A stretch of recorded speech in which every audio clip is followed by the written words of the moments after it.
Hello guys. आज हम बात करेंगे कंपनीज एक्ट 2013 के बारे में। इससे पहले 1956 कंपनीज एक्ट भारतवर्ष में लागू था और उससे पहले 1913 का कंपनीज एक्ट लागू था जब हम आज़ाद भी नहीं हुए थे। तो आपके मन में ये विचार आना चाहिए, एक ख्याल आना चाहिए कि बार बार जो है लॉ में चेंजेस क्यों होती है। अमेंडमेंट से भी तो काम चल सकता था। आपका क्वेश्चन ये वाजिब है। अमेंडमेंट लॉज में होते हैं। 1913 के एक्ट 1956 तक चला, आज़ादी से पहले का बाद तक चला, और 1956 का एक्ट 2013 तक चला जब हमने ये नया एक्ट पास किया। तो लॉ में चेंजेस करना कई बार पूरे एक्ट को बदलना जरूरी हो जाता है। ये इसलिए जरूरी हो जाता है क्योंकि कोई भी एक्ट आप कितनी बार जो है अमेंड करोगे, कितनी बार कर सकते हैं। जब आप उसमें संशोधन करते जाएंगे तो उस एक्ट का जो है स्वरूप बिगड़ जाता है। उसमें ढेर सारी सेक्शन चेंजेस होती है, सब सेक्शन चेंज हो जाती है, तो उसमें कॉम्प्लिकेशन आना जो है शुरू हो जाता है। तो इसी चीज से बचने के लिए हम एक नया एक्ट पास करते हैं। तो यही भी कंपनीज एक्ट 1956 के साथ हुआ। वो भी 25 बार से ज्यादा जो है अमेंड किया जा चुका था। फिर भी वो आधुनिक जो कंपनी वर्ल्ड की जो रिक्वायरमेंट्स है उसको पूरा नहीं कर पा रहा था। बहुत सारी चीजों पर वो साइलेंट रहता था। ये एक्ट बहुत बड़ा था, फिर भी बड़ा किस सेंस में कि इसमें ढेर सारी सेक्शन थी। 658 सेक्शन थी इसके और 13 पार्ट्स थे, 15 इसमें जो है शेड्यूल्स थी। फिर भी ये प्रोमोटर्स जो कि कंपनी का या किसी भी व्यवसाय को जिनको शुरू करने का जिनके मन में ख्याल आता है क्लियरली डिफाइन नहीं किया गया। मैनेजरियल पर्सनैलिटीज जो कि कंपनी को चलाते हैं कि मैनेजरियल अथॉरिटीज, उसको भी क्लियरली कंपनीज एक्ट 1956 में डिफाइन नहीं किया गया। विमेन रिप्रेजेंटेशन डायरेक्टर बोर्ड में, उसमें भी ये एक्ट साइलेंट रहा। उसी तरह की ढेर सारी इसमें जो है कंपनी वर्ड से रिलेटेड जो कि आज के दौर में होनी चाहिए वो नहीं थी और उस पे वो जो है साइलेंट या उसको इनकॉर्पोरेट नहीं कर पा रहा था। तो इसलिए हमने सोचा कि इसमें ढेर सारे अमेंडमेंट करने के बावजूद अब हमें एक नया एक्ट बनाना चाहिए जो कि पहले के मुकाबले सिंपल हो, हल्का हो और असरदार हो, और साथ ही साथ जो व्यवसाय में एक गवर्नमेंट का जो इंटरफेरेंस रहता है उसको भी कम करे। तो उसी उद्देश्य से जो है एक कंपनीज एक्ट 2013 जो है पास किया गया। कंपनीज एक्ट 2013 जो लोकसभा में जो है सबसे पहले पेश किया गया। लोकसभा में यह 18 दिसंबर 2012 को जो है पारित हो गया। उसके बाद उच्च सदन लोकसभा में पेश किया गया, राज्यसभा में पेश किया गया जो कि उच्च सदन रहता है। राज्यसभा में भी ये 8 अगस्त 2013 को पास कर दिया गया और उसके बाद ये राष्ट्रपति की प्रेसिडेंट की असेंट के लिए जो है स्वीकृति के लिए जो है भेजा गया और फाइनली प्रेसिडेंट ऑफ इंडिया ने भी इसे जो है 29 अगस्त 2013 को जो है इस पर जो अपनी स्वीकृति की मोहर लगा दी और उसके बाद ये एक्ट जो है पूरी तरह से बनकर तैयार हो गया। उसके बाद इस एक्ट में जो कि बहुत ही प्रिसाइज, सिंपल और हम बोल सकते हैं कि एक कॉम्प्रिहेंसिव एक्ट है। इस एक्ट में जो है 470 सेक्शंस हैं, 7 शेड्यूल्स हैं और 29 चैप्टर्स हैं और ये एक्ट पिछले एक्ट के मुकाबले बहुत ही एक सिंपल, प्रिसाइज और असरदार रहा है। इस एक्ट में जो है बहुत सारे चेंजेस किए गए जो कि आज की जो आधुनिक दौर है उसकी आवश्यकताओं को पूरा कर सके। और उसमें सबसे पहले हम बात करेंगे फाइनेंशियल ईयर की। गाइस, फाइनेंशियल ईयर बहुत इंपॉर्टेंट रहता है टैक्सेशन पॉइंट ऑफ व्यू से, प्रॉफिट की कैलकुलेशन और जो कंपनी के जितने भी फाइनल अकाउंट्स रहते हैं उनको उनके पॉइंट ऑफ व्यू से। और जो पिछला कंपनीज एक्ट था 1956 वो इसमें कहीं भी ये क्लियरली डिफाइंड नहीं किया गया था कि आपको जो है अपना फाइनेंशियल ईयर जो है 31 मार्च को ही बंद करना है। लेकिन अब नए एक्ट में सारी कंपनी को जो है अपना फाइनेंशियल ईयर एवरी ईयर 31 मार्च को जो है क्लोज करना अनिवार्य है।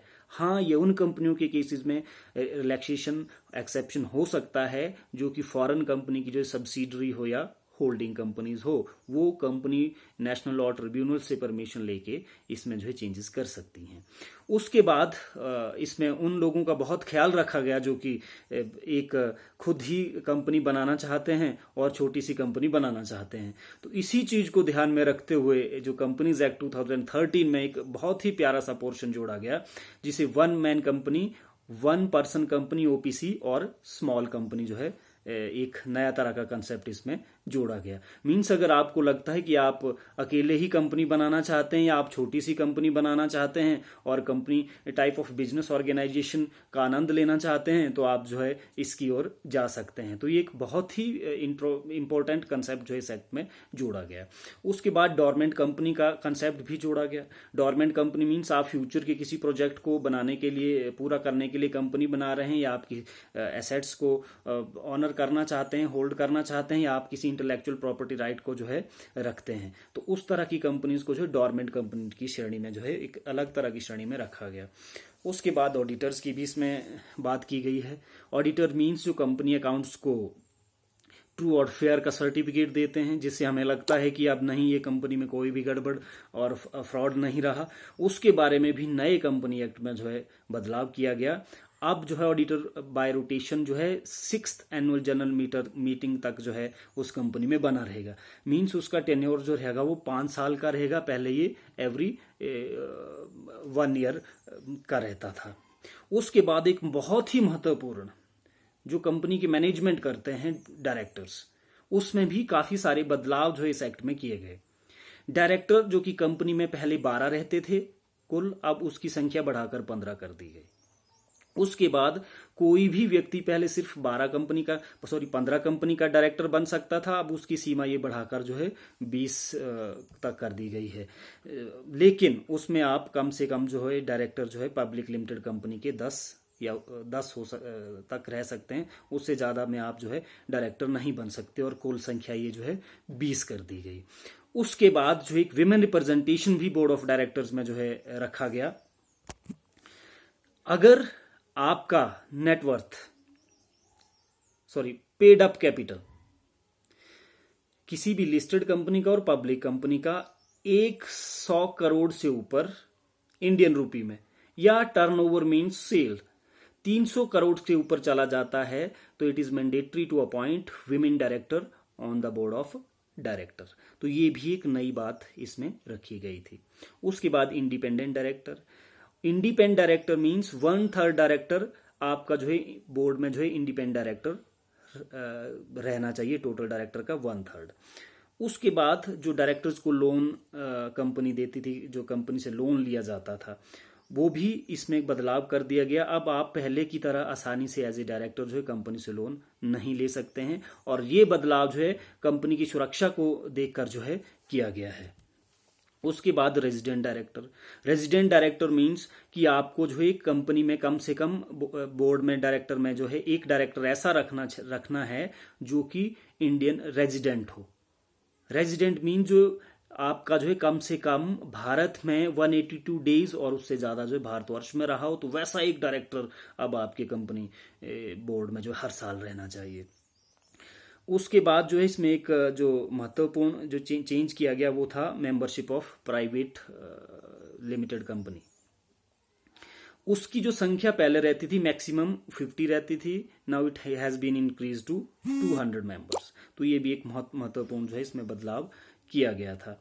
उसके बाद ढेर सारे चेंजेस इसमें किए गए, जैसे books of accounts. Books of accounts जो कि पहले आपके जो है अब एक रहता था मेमोरेंडम ऑफ एसोसिएशन में प्लेस क्लॉज, उसमें रहता था रजिस्टर्ड ऑफिस में फिजिकल फॉर्म में। अब नए कंपनी एक्ट में एक ऐसा प्रोविजन भी किया गया है कि आप इसको जो है डीमैट फॉर्म में जो है अपने रजिस्टर्ड हेड ऑफिस में रख सकते हैं। इसके बाद जो मेजर चेंजेस किया गया वो चेंजेस किया गया इशू ऑफ शेयर्स से रिलेटेड।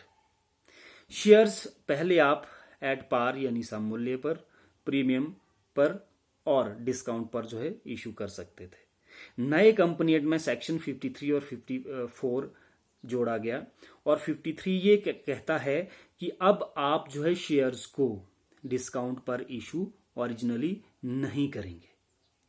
अब इस चीज की जो मनाही कर दी गई है, अब ये वॉइड है। अब आप शेयर्स को डिस्काउंट पे ओरिजिनली इशू नहीं कर सकते। हाँ, 54 में ये बात जरूर कही गई है कि अगर स्वेट इक्विटी शेयर है तो आप उसको जो डिस्काउंट पर इशू कर सकते हैं। स्वेट इक्विटी शेयर्स उन लोगों को इशू किए जाते हैं, मींस उन कर्मचारियों को इशू किए जाते हैं जो कई सालों से हमारी कंपनी के लिए जो है पसीना बहा रहे होते हैं। तो इस चीज का भी, उनकी मेहनत का नए कंपनी एक्ट में ख्याल रखा गया है। इसी तरह की बहुत सारी चेंजेस जो है कंपनी एक्ट में की गई है, जो हमारे आज की आवश्यकताओं को पूरा करती है। उसके बारे में हम डिस्कस करेंगे नेक्स्ट जब भी हम मिलेंगे। तो इस तरह की जो है चेंजेस हमारे इस कंपनी एक्ट में की गई है। तो अब मैं यही होप करता हूं कि इस लेक्चर को ठीक से आपने सुना होगा और समझा होगा, और आप इस कठिन दौर में जो है घर में रहिए और खुद को जो है सुरक्षित रखिए।